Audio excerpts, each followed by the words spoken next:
안녕하세요. 선한 부자 되기 채널의 박성아입니다. 어떻게 하루 잘 보내셨나요? 오늘은 저희가 이제 드디어 여러분 한번 이거를 따라해 보세요. 창출 민수 사삼왕 대라는 이게 뭐냐고요? 이게 바로 베이스 캠프예요. 구약의 베이스 캠프. 창출 민수 사삼왕 대라는 우리 이제 이 베이스 캠프를 하나씩 해볼 예정이에요. 근데 오늘은 창세기와 출애굽기. 그러기 전에 저희가 이 영상을 찍고 있는 걸 제가 목사님께 이야기 드렸어요. 근데 저희 목사님께서 바로 이렇게 저희 교회에서 양육과정으로 이렇게 했던 거예요.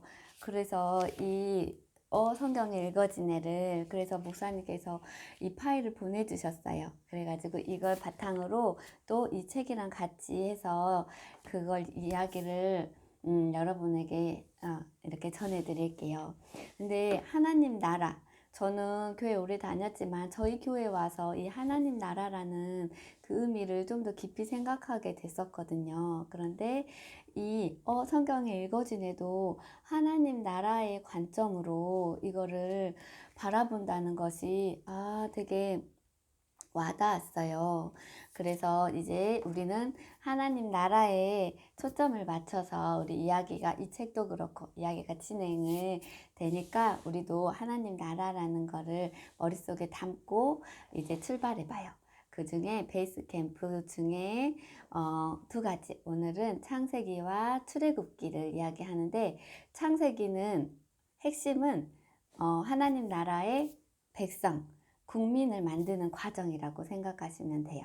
그리고 출애굽기는 하나님 나라의 법, 하나님께서 하나님 나라의 법을 주셨다 생각하시면 돼요. 그러면 좀 핵심을 알고 시작하면 좀 쉽겠죠. 그래서 우리 이제 아브라함부터 주민등록 번호 1번은 아브라함. 아브라함은 갈대아 우르 사람이래요.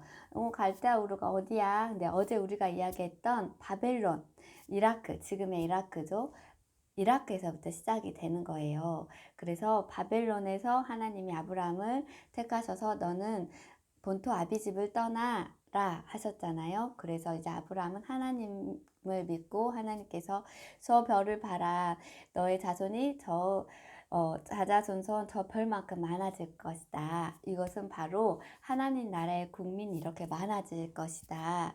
그리고 저 땅은 너에게 줄 것이다. 그러니까 거기는 또 하나님 나라의 영토가 되겠죠.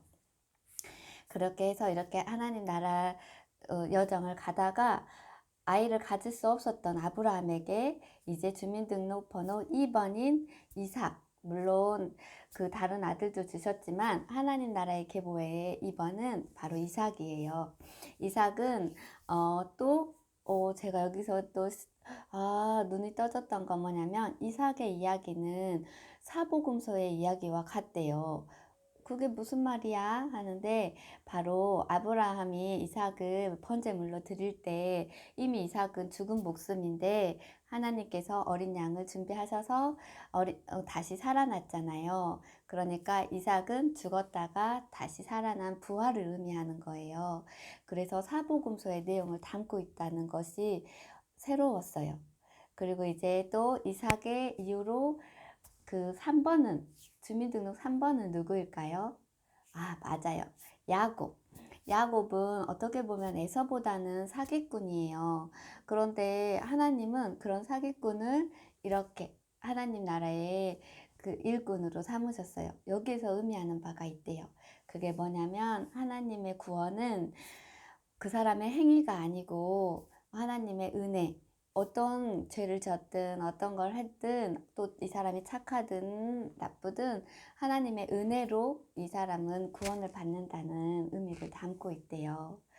이것도 또 저는 새롭게 알았어요. 그리고 야곱은 12아들을 낳죠. 그 12아들은 12아들 중에 유독 요셉에게 그 초점이 되어 가잖아요. 그런 거는 또 뭐냐면 이제 이 무대가 이집트로 옮겨간다. 이 무대의 방향성이기도 하대요. 요셉에 초점을 맞춘 건. 그런데 또 요셉은 주인으로 삼고 요셉의 생애는 하나님 나라의 요셉의 생애를 통해서 지금 이뤄가시는 하나님 나라의 퍼즐을 맞출 수가 있대요. 근데 그것은 아직 뭔 뜻인지 잘 모르겠어요.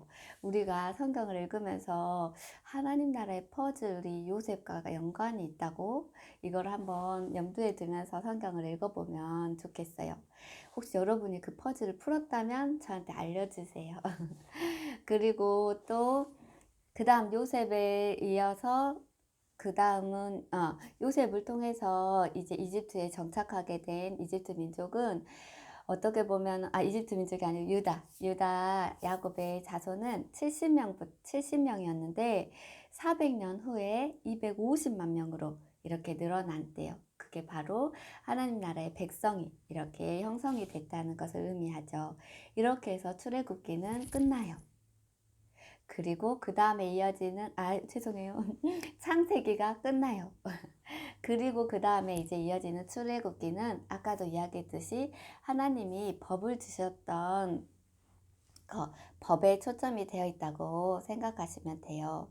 그런데 출애굽기의 시작은 하기 전에 가장 그 경락이 있대요. 우리 경락 마사지 같이 핵심이 있는데 그게 바로 시내산이래요. 시내산. 맨 처음에 시내산에서 그 모세가 떨기나무로 인하여 하나님을 만나게 돼요. 시내산의 떨기나무 사건이라고 하는데 거기에서 하나님을 만난 모세는 하나님께서 이집트 백성을 이끌고 나오라고 이야기를 하시죠. 그런데 거기에서 나는 스스로 있는 자 여호와라. 너희와 내가 함께 할 것이다. 하나님의 그런 약속의 말씀을 해주셨어요. 그래서 모세는 또 하나님의 말씀을 믿고 이집트에 가서 하나님께서 하라는 대로 10가지 재앙을 보여주죠. 그런데 그 10가지 재앙은 이집트 사람들에게는 두려움이었겠지만 또 우리 히브리 사람들에게는 그것을 통해서 하나하나 그 사건들이 풀어져 나가는 것을 보고 살아계신 하나님을 체험하는 그 하나님에 대한 지식과 경험을 쌓아가는 그 동기가 되어서 모세가 가자고 할 때 모세를 따라 나갈 수 있었던 결심을 하게 되었다고 해요. 그리고 또 마지막에 우리 그 문에 양피를 이렇게 바른 이 히브리 사람들은 구원을 얻고 그러지 못한 이집트 사람들의 자녀들은 죽음을 맞이했잖아요. 그게 바로 유월절이라고 하고 또 히브리 사람들이 그걸 기념해서 지금까지도 유월절을 지내기도 하고 우리 또 예배 드릴 때 유월절이라고 이야기를 하잖아요. 이런 거를 통해서 하나님이 또 우리에게 보여주셨던 것들을 기억하자 이런 의미로 이야기가 되고 있어요. 그리고 또 우리 그 시내산 이렇게 이집트에서 나온 백성들이 홍해를 건너게 되는데 그 홍해를 갈라지게 하셨잖아요, 하나님이. 그리고 그 사이를 백성들이 지나가게 하셨던 건 의미가 있대요. 그건 바로 이 집단, 히브리 사람들, 이스라엘 백성들에게 하나님께서 물로 세례를 주었다는 의미를 담고 있대요. 이것도 또 새롭게 알았어요.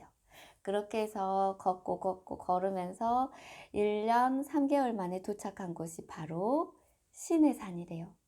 그래서 시내산에 도착했을 때 또 모세는 3번 그 시내산으로 올라간대요. 첫 번째 올라갔을 때는 하나님께서 10계명과 율법들을 주셨고 두 번째 올라갔을 때는 하나님의 법 그리고 성막을 만드는 법 그리고 제사장의 규례 등은 알려주셨대요.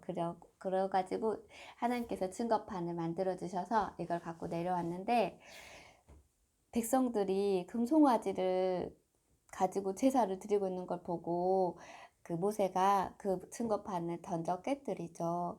그리고 다시 모세는 산으로 올라간 게 세 번째.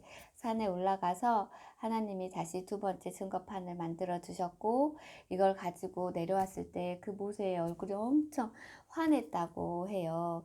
그런데 그 내려와서는 우리가 해야 할 일은 성막을 만드는 일이다 해가지고 성막 만드는 사람들도 구하고 성막을 하나하나 만들어 가서 성막을 나중에 하나님께 봉헌을 함으로써 출애굽기가 막을 내려요. 그런데 시내산에 도착해서 성막을 만드는 데까지 기간이 9개월 반 정도가 걸렸대요. 이렇게 해서 오늘의 창세기와 출애굽기의 이야기가 여기에서 이렇게 마무리가 되었어요. 창세기는 국민을 만드는 것, 과정, 그리고 출애굽기는 하나님의 법을 만나는 과정. 이렇게 두 가지로 우리 핵심을 요약해 볼게요. 오늘은 여기까지였어요. 여러분 혹시 들으면서 생각나는 것들이 있거나 하면은 댓글에 남겨주세요. 그러면 여기까지 시간이었고요. 다음은 백성을 이제 수를 세는 민수기에 또 만나요. 안녕.